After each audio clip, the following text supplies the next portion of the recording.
आज की इस वीडियो में हम बात करेंगे कि इंग्लिश के एग्जाम्स में ज़्यादा मार्क्स कैसे स्कोर करें। सो हेलो एवरीवन, मेरा नाम है सोहेल। वीडियो स्टार्ट करते हैं। सबसे पहले जो आपका इंग्लिश का एग्जाम होता है वो बेसिकली 4 सेक्शंस में डिवाइडेड होता है। Reading section, writing section, grammar section and literature section. सबसे पहले हम रीडिंग सेक्शन की बात करेंगे। रीडिंग सेक्शन आपका सबसे ज़्यादा स्कोरिंग सेक्शन होता है। जनरली इसमें स्टूडेंट करते क्या है कि पहले वो अनसीन पैसेज को रीड करते हैं, उसके बाद क्वेश्चंस को पढ़ते हैं और फिर उन क्वेश्चंस के आंसर को फाइंड आउट करने के लिए पैसेज को दोबारा से रीड करते हैं। तो आपको करना क्या है कि पहले आप क्वेश्चंस को रीड कर लीजिए और उसके बाद उन क्वेश्चंस को अपने माइंड में रखकर पैसेज को रीड करें और उन क्वेश्चंस के आंसर फाइंड आउट करने की कोशिश करें। बिकॉज जब आप क्वेश्चंस को माइंड में रख के पैसेज को रीड करते हैं तो आप आंसर जल्दी आइडेंटिफाई कर लेंगे। और इसके दो फायदे होंगे कि आपको पैसेज को एक बार रीड करना पड़ेगा, दूसरा आपका टाइम सेव हो जाएगा। आप पैसेज की प्रैक्टिस के लिए पास्ट ईयर के पेपर्स और सैंपल पेपर से कुछ अनसीन पैसेज की प्रैक्टिस कर सकते हैं। इससे आपका आंसर फाइंड आउट करने की स्पीड बढ़ जाएगी। सेकंड सेक्शन होता है आपका राइटिंग सेक्शन।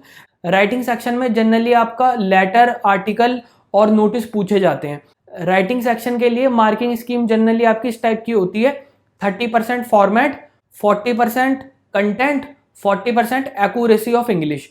इनमें जो आपकी 30% वेटेज फॉर्मेट की है ये बहुत ही ईजी होता है। बिकॉज आपका लेटर का, आर्टिकल का, नोटिस का एक फिक्स फॉर्मेट होता है, वो आप रट लीजिए, उसकी प्रैक्टिस कर लीजिए और सेम उसी फॉर्मेट में अपना राइटिंग सेक्शन को लिखें।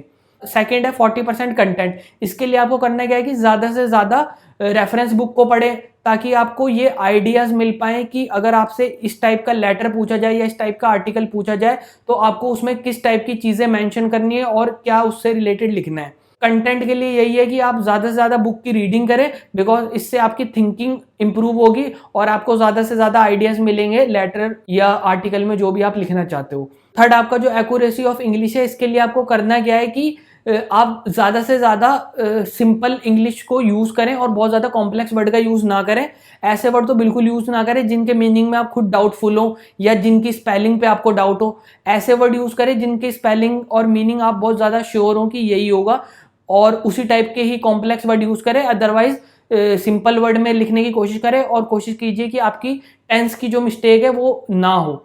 अगर आप इन सब चीज़ों पॉइंट्स को फॉलो करेंगे तो आपके राइटिंग सेक्शन में बहुत कम मार्क्स कटेंगे।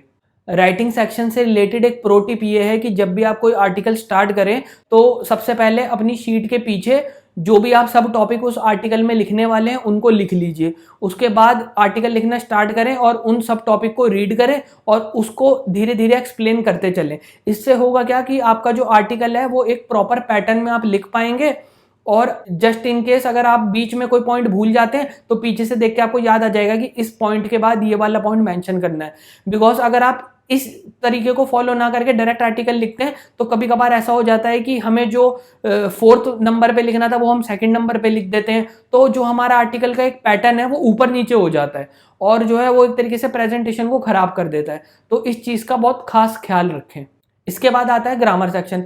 ग्रामर सेक्शन जनरली तो इजी होता है, बट कभी कभार कोई फिल इन द ब्लैंक्स या कोई एरर ओमिशन का एक आध क्वेश्चन ऐसा फंस जाता है जिसका आंसर हमें मिल नहीं पाता। तो बेसिकली ग्रामर में आपको करना कुछ नहीं है, ज़्यादा से ज़्यादा क्वेश्चंस की प्रैक्टिस कीजिए और इस टाइप के एरर ओमिशन और करेक्ट फॉर्म ऑफ वर्ब के क्वेश्चंस की प्रैक्टिस कर लीजिए ताकि आपको पेपर में प्रॉब्लम ना हो। लास्ट सेक्शन होता है आपका literature section. Generally literature section में मार्क्स करना इजी होता है बिकॉज आपको पहले से पता होता है कि किस टाइप के क्वेश्चंस चैप्टर से पूछे जाएंगे। तो लिटरेचर सेक्शन की प्रैक्टिस के लिए आप ये कर सकते हैं कि ज़्यादा से ज़्यादा ऐसे क्वेश्चन को टारगेट करने की कोशिश करें जिसमें आपका चैप्टर की समरी कवर हो जाती है और जो करेक्टर स्केच टाइप के क्वेश्चन है और उनको आप 3-4 बार बहुत थोरोली पढ़ें और उनको लिख लिख कर देख लीजिए ताकि जब आप पेपर में लिखने बैठे तो आपका आंसर को सोचने में ज़्यादा टाइम ना वेस्ट हो। और जो भी आपकी चैप्टर्स की स्टोरी है उनको बहुत थोरोली समझ लीजिए। अगर कोई ऐसा पोर्शन है जो आपको समझ नहीं आ रहा है तो टीचर से कंसल्ट करके उसे क्लियर कर लीजिए ताकि आपको किसी भी क्वेश्चन का आंसर लिखने में कोई प्रॉब्लम ना हो। और स्पेशली कोशिश कीजिए कि जो लॉन्ग आंसर आप लिखते हैं उसको आप बहुत थोरोली और एक प्रॉपर वे में लिखें, बिकॉज जनरली जो हमारे मार्क्स कटते हैं वो लॉन्ग आंसर्स में ही कटते हैं। सो ये तो था कि आप इंग्लिश के एग्जाम्स में कैसे अच्छे मार्क्स स्कोर करें। इसके बाद मैं आपको कुछ एक्स्ट्रा प्रो टिप्स दे देता हूं जिन्हें आप फॉलो करके अपने मार्क्स को इंक्रीज करवा सकते हैं। जिसमें से सबसे पहली टिप ये है कि कोशिश कीजिए कि आप दोनों साइड मार्जिन बनाएं, बिकॉज इससे होगा क्या कि आपका पेपर थोड़ा नीट दिखेगा और आपका छोटा आंसर भी बड़ा दिखाई देगा। सेकंड है आपका वर्ड लिमिट। कभी भी आप क्वेश्चन का आंसर करें तो वर्ड लिमिट का बहुत खास ख्याल रखें और कोशिश कीजिए कि जैसे आपको वर्ड लिमिट मिलती है 150 से 200 वर्ड, तो आप मेन फोकस करें कि आप ज़्यादा से ज़्यादा 150 से 170 वर्ड्स के बीच में ही आंसर करने की कोशिश करें। बिकॉज जब आप थोड़ा कम वर्ड लिखेंगे और वर्ड लिमिट में लिखेंगे तो आपका पेपर में टाइम सेव हो पाएगा। Last one is take school test seriously.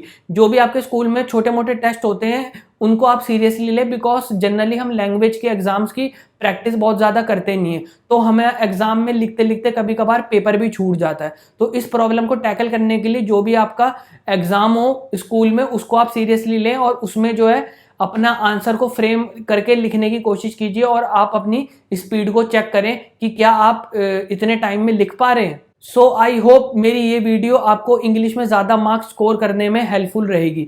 अगर आपको वीडियो पसंद आती है तो वीडियो को लाइक और चैनल को सब्सक्राइब करना ना भूलें। मैं इसी तरीके की वीडियोस लेकर आता रहता हूँ।